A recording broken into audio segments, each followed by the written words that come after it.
Welcome back, everyone. I've got an extra special video for y'all. Actually, it's an extra special video for me, but I'm gonna let y'all tag along. Here we are. Let's open this thing up, kind of like an unboxing video. Check that out, Humminbird. This guy is going to help turn the 120 PDL kayak into a fishing machine. This is the beast right here, Helix 7 G3. This is the mega scan right here. Oh my gosh. It's CHIRP mega side imaging, mega down imaging.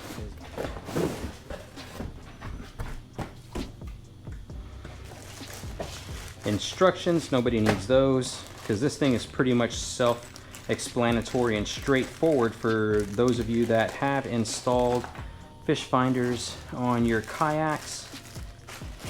This thing is just pretty self-explanatory. Wires, this is the transducer, the power cord. Let's do a really quick comparison to what I have been using for the longest time. There is the Lowrance Elite 7 Ti, and here's the Humminbird Helix 7. I think the added length in this unit is because it is not a touch screen, and the Lowrance is a touch screen. I want my wires to go right here on the inside of this plastic rubberized cargo mesh pocket, and the hole is just gonna need to be wide enough for my transducer cord right here to fit through. So that is, man, that's pretty big. Let's see if we got a drill bit that's going to work for that.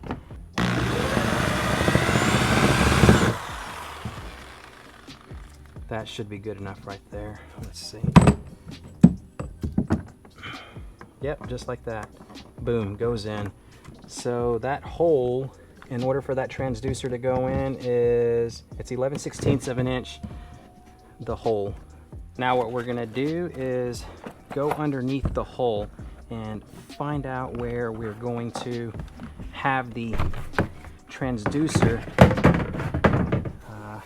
where it's gonna come out over here, because this is the hole that the transducer is going, the cord is gonna shoot up through. So imagine this being underneath there. The cord is gonna be coming up through here, and then it's gonna go into the hole, around over here, out through there, back into the unit. So I think this will be a perfect spot. Let's just make sure we're free and clear behind there, because yeah, we're good.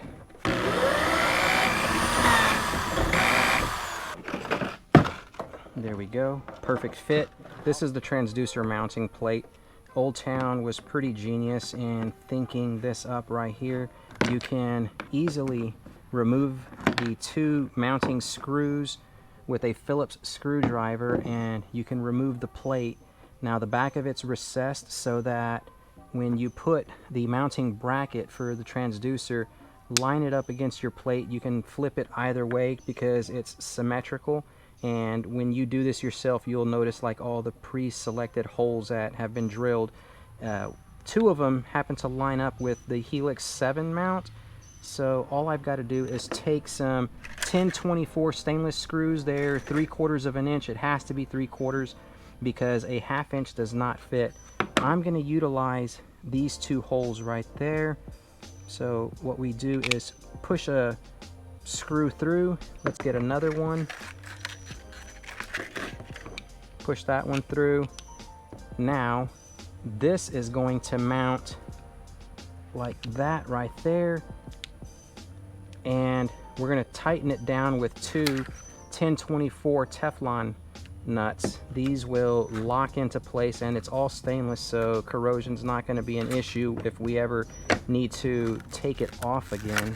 Now we're just going to take a Phillips screwdriver and a 3/8 socket to tighten these on. The mounting plate and like these receiving little slots for the actual bracket that goes to the transducer has to be exposed enough to where these two little nipples right there are going to ride inside that mounting plate. Now that everything is tightened down, both these bolts and nuts are in place. You've got the mounting plate with one of the mounting brackets. Let's just call this the receiving bracket, and then this is the transducer bracket for lack of better terms. The receiving bracket has to be facing away from the hull, because if we were to mount it like that, you could definitely get it in there, but it's not really going to. I'll show you the issue that you're going to run into when you put that in there and then you snap this into place. The transducer itself is going to ride entirely too far, like, so I'm not going to say high because we're upside down. It's going to ride entirely too low against the hull.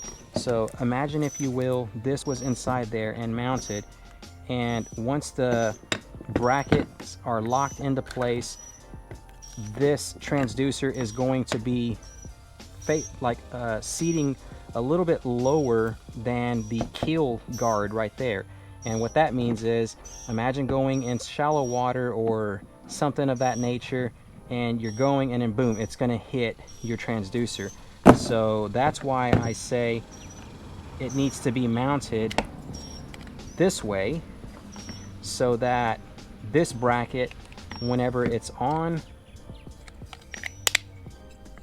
it's seating a lot lower, and now whenever you mount everything into place and it's all locked in, the transducer is actually going to be lower than this keel guard right there.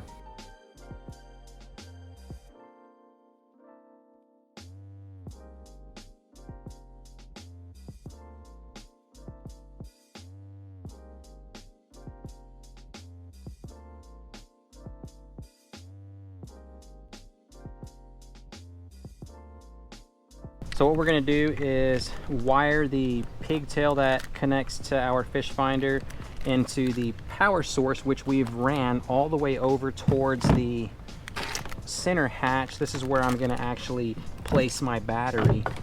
We're going to take an inline fuse, connect this to our power source, then the pigtail goes right there.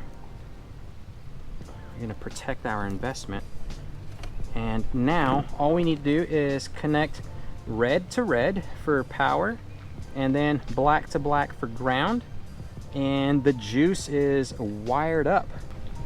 There we go. Take some 1-inch mounting bolts, attach the bracket for the Humminbird to the ram mount. So we'll line that up right there, stick our bolts through, and all we got to do now is tighten them down with Teflon nuts. Let's loosen up the bottom end of the ram mount so that this gear track can fit through here. There we are, nice and tight. Now we just put the other end on, tighten that down. Now let's put the head unit on.